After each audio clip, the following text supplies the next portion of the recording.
السلام علیکم دوستو، کیا آپ نے کبھی اس پر غور کیا ہے جب آج کی دنیا میں حکمرانوں کا مطلب ہے شان و شوکت، جب لوگ تاج اور تخت کے پیچھے دیوانے ہو رہے ہیں، اس دور میں ایک شخص اپنے ہاتھوں سے روٹیاں بنا کر غریبوں میں تقسیم کرتا ہے، جب لوگ شہرت اور نام کے لیے حد پار کر جاتے ہیں، تب کوئی اللہ کی بارگاہ میں چھپ چھپ کر روتا ہے صرف اسی کی رضا کے لیے۔ یہ کہانی ہے ایک ایسے ولی اللہ کی جسے دنیا نے حکومت دی لیکن انہوں نے غریبی تنگستی کو پسند کیا، جس کی روح روٹی تھی، ایک شہادت کے منظر کو یاد کر کے جس کا دل کبھی بیت المال سے نہیں صرف اللہ کے نور سے بھرتا تھا۔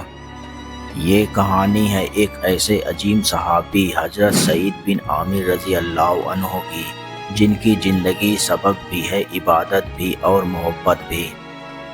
حضرت سعید بن عامر رضی اللہ عنہ کا اسلام کی طرف رجحان اس پرکار سے ہوا تھا۔ ایک دن جب انہوں نے حضرت خبیب بن رضی اللہ عنہ کی شہادت کا منظر دیکھا۔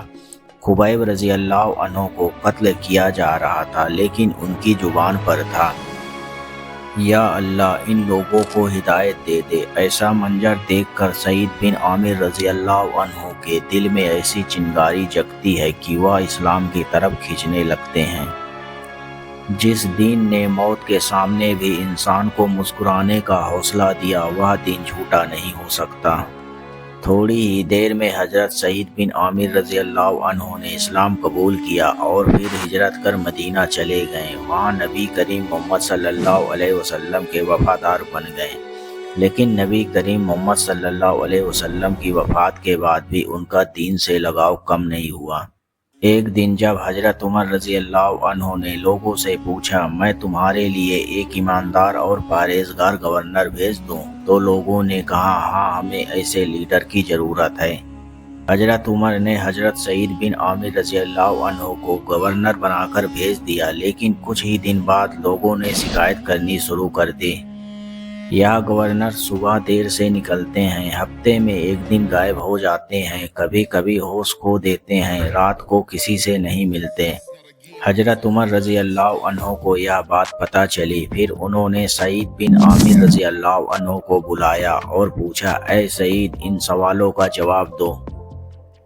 حضرت سعید بن عامر رضی اللہ عنہ نے آنسوؤں کے ساتھ جواب دیا، میں صبح اس لیے دیر سے نکلتا ہوں کیونکہ گھر میں نوکر نہیں، خود روٹی پکا کر نکلتا ہوں۔ ہفتے میں ایک دن اس لیے گھر میں رہتا ہوں کیونکہ میرے پاس صرف ایک جوڑا کپڑا ہے، اسی کو دھو کر سکھاتا ہوں۔ کبھی کبھی بے ہوش اس لیے ہو جاتا ہوں کیونکہ مجھے خبیب رضی اللہ عنہ کی شہادت یاد آ جاتی ہے۔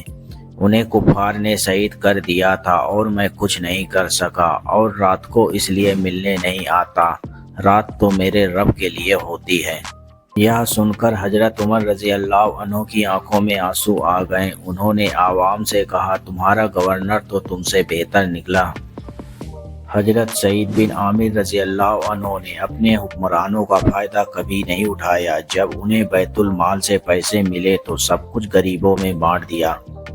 ایک دن جب ان کی بیوی نے پوچھا، کیا ہم خود اس پیسے کا فائدہ نہیں اٹھا سکتے؟